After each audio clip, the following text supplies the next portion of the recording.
Everyone, this is me Saikia है। मैं आपके लिए लेकर आई हूँ एक और रीडिंग जो कि होगी उन लोगों के लिए जो राइट नाउ नो कांटेक्ट की सिचुएशन में है और जानना चाह रहे हैं कि पर्सन क्या कहना चाहता है आपको। तो ये रीडिंग देख सकते हो।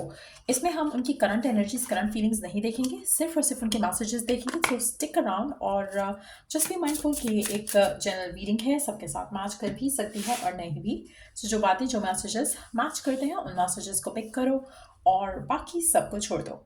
अगर आप पर्सनल रीडिंग्स चाहते हो पेपॉल से या इजी पैसे से पेमेंट कर सकते हो। सिर्फ तभी रीच आउट करो ताकि आपका भी टाइम वेस्ट नहीं हो और मेरा भी।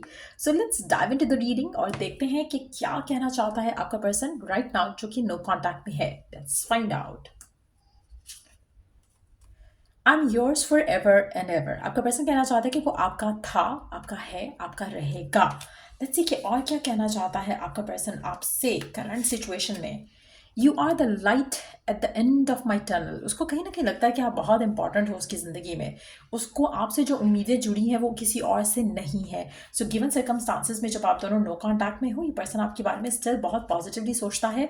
Do you love me the way I love you. Person कभी कभी क्वेश्चन करता है कि क्या आप भी उसको वैसे ही चाहते हो, वैसे ही प्यार करते हो जैसे वो आपको चाहता है, प्यार करता है। लेट्स सी और क्या कहना चाहता है। Now is not the time. आपका पर्सन कहना चाहता है कि right now is not the time. इस रिलेशनशिप के लिए अभी फिलहाल टाइम नहीं है। May be this is not the right time इस रिलेशनशिप के लिए। सो अगर आप दोनों के दरमियान में डिफिकल्टीज रही हैं जिसकी वजह से कनेक्शन खत्म हुआ है, नो कॉन्टैक्ट चल रहा है, जस्ट नो वन थिंग कि ये पर्सन आपका है और आपका ही रहेगा। थोड़ा टाइम इस इंसान को दो, ये खुद जब रेडी होगा, प्रिपेयर होगा तो खुद आपके पास आ जाएगा। लेट्स सी कि और क्या कहना चाहता है आपका पर्सन आपसे नो कॉन्टैक्ट की सिचुएशन में। I can't not right now again. फिर से एक मैसेज कंफर्मेशन के साथ कि जो आप चाहते हो ना राइट नाउ, शायद ये वो नहीं कर सकता, या आपको कमिट नहीं कर सकता, आपसे शादी नहीं कर सकता, आपको प्रपोज नहीं कर सकता, आपसे बात नहीं कर सकता। कहीं ना कहीं जो आप दोनों के दरमियान में दूरियां हैं, वो दूरियां इस इंसान को कुछ ना कुछ सिखाएंगी ज़रूर। कहीं ना कहीं आपका जो कनेक्शन है उसकी वर्थ वैल्यू वो हो सकता है इसको रियलाइज़ हो जाए।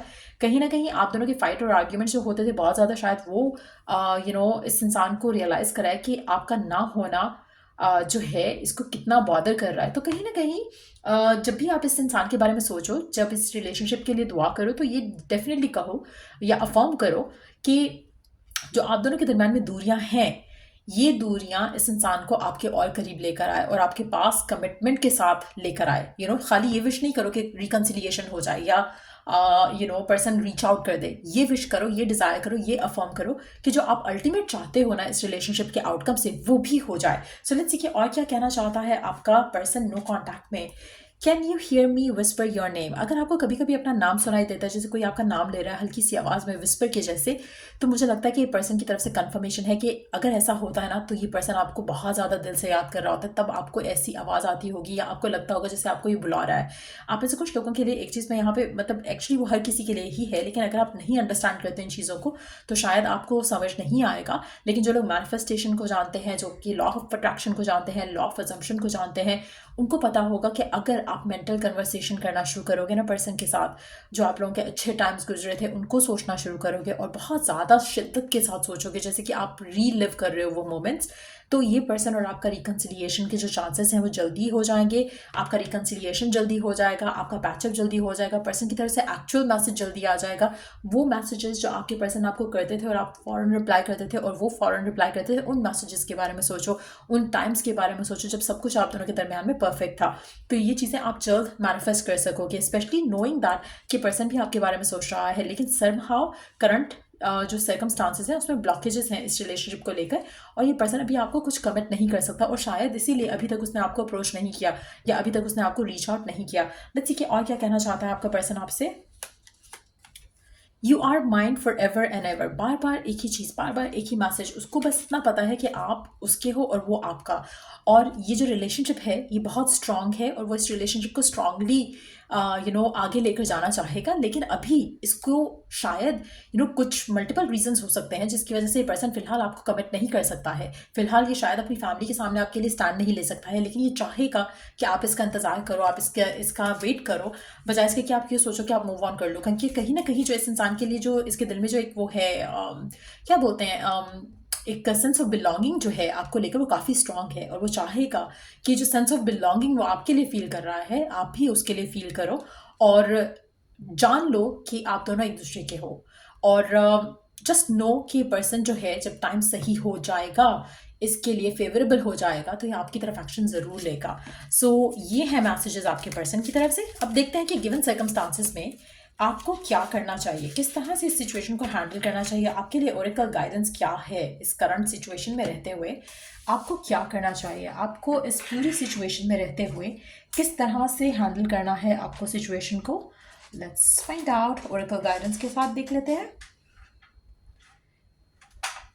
पहले ऐसा करते हैं, ये वाले कार्ड्स देखते हैं, उसके बाद फिर और कार्ड्स देख लेंगे और ओरेकल मैसेजेस देख लेंगे। सो पहला कार्ड है, hold on, let me pick the card up.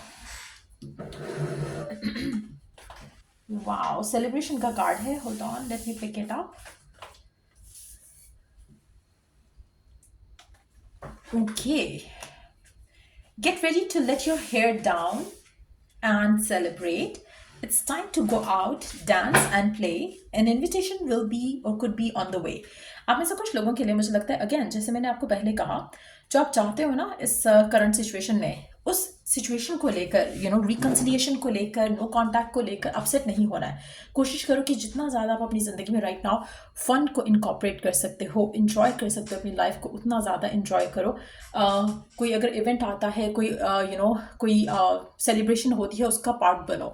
क्योंकि जब आप इन चीज़ों में जाओगे, इन चीज़ों को करोगे, अपने आप को अपलिफ्टेड रखोगे, पॉजिटिव रखोगे, अपना हर तरह से अपने आप को ऐसे रखोगे जैसे जब आप उसके साथ थे, तो वो टाइम जल्दी आएगा जहाँ पर आप इस इंसान के साथ वापस होगे। सो ये करना बहुत ज़रूरी है। आप में से कुछ लोग हो सकता है कि right now you are just so upset इस एंडिंग के साथ, इस नो कॉन्टैक्ट की वजह से, कि आप कुछ भी दिल से नहीं कर पा रहे हो, कुछ भी खुशी से नहीं कर पा रहे हो। सो वो चीज़ has to stop.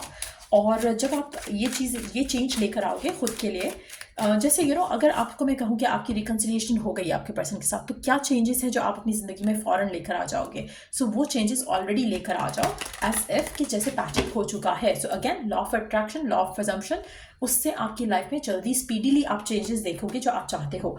Flourish, the lotus fairy tells you to learn from the experience and shed your inner light on any unclear areas of your life and of those और दोज ऑफ अदर्स।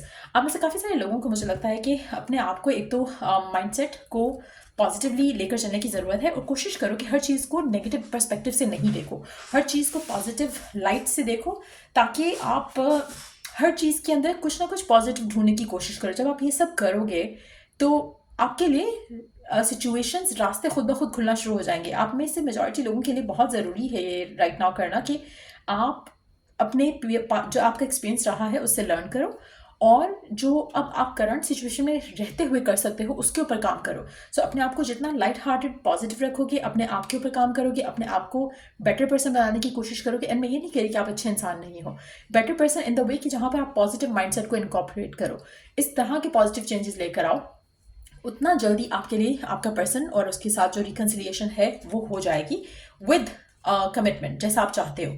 सो इसलिए बार बार मैं ये कहूँगी कि अपने life में जब भी आप रिकन्सिलिएशन विश करते हो, डिज़ायर करते हो, तो विश करो साथ कि रिकन्सिलिएशन नहीं हो खाली, बल्कि कमिटमेंट, शादी जो आप डिज़ायर करते हो वो भी साथ हो। सो ये रीडिंग आप लोगों की अगर आपको हेल्प किया हो, गाइड किया हो, तो लाइक शेयर सब्सक्राइब जरूर करो। Till I do the next read, take care, bye.